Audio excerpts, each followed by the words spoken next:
আরেকটি new video নিয়ে চলে আসলাম। যে আজকে আমরা তোমাদেরকে দেখাবো যে আমরা এখন কোথায় আছি। আমরা এখন আছি সমুদ্রের উপকূলের কাছে, কারণ এখন ওয়েদার খারাপ। আমরা এখন 5 থেকে 6 দিন বসে আছি। ওয়েদার ভালো হলে আবার আমরা বেরোবো সাগরে।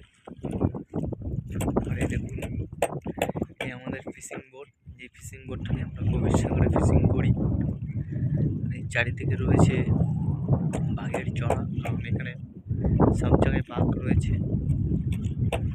আর আমরা এখন খুবই পরিস্থিতি খারাপ, কারণ সমুদ্রে প্রচুর হাওয়া বাতাস রয়েছে।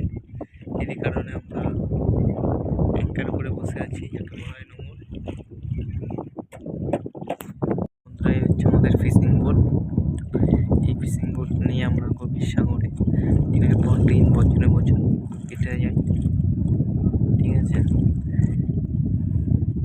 তোমাদেরকে আমরা দেখাচ্ছি যে আমাদের এখন অ্যাঙ্কার করা হয়ে আছে, কারণ এখন ওয়েদার খারাপ। দেখতে পাচ্ছ বন্ধুরা, বাতাস রয়েছে সাগরে, এরই কারণে ঝড় হচ্ছে।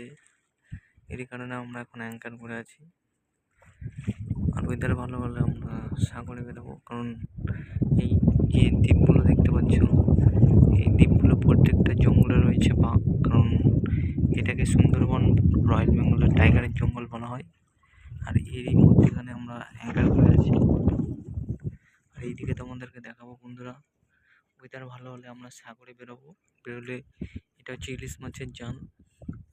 আর এই ইলিশ মাছের জালটা আমরা প্রথমে ব্যবহার করব, কারণ ইলিশ মাছ শুনছি যে ইলিশ মাছ হচ্ছে প্রচুর সাগরে।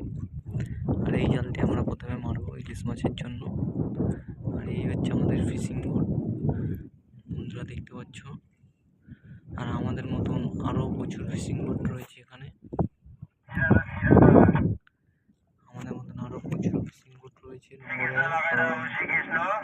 এরা হচ্ছে ওয়েদার ভালো হলে সবগুলো বেরোবে সাগরে, আমরাও বেরোবো।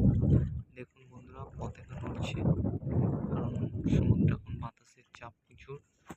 আর ওয়েদার সিগন্যালও দিয়ে দিয়েছে, এই কারণে আমরা সাগরে এখন বেরোতে পারছি না। আর আমরা খুবই কষ্টের ভিতরে আছি, দেখতে পাচ্ছ।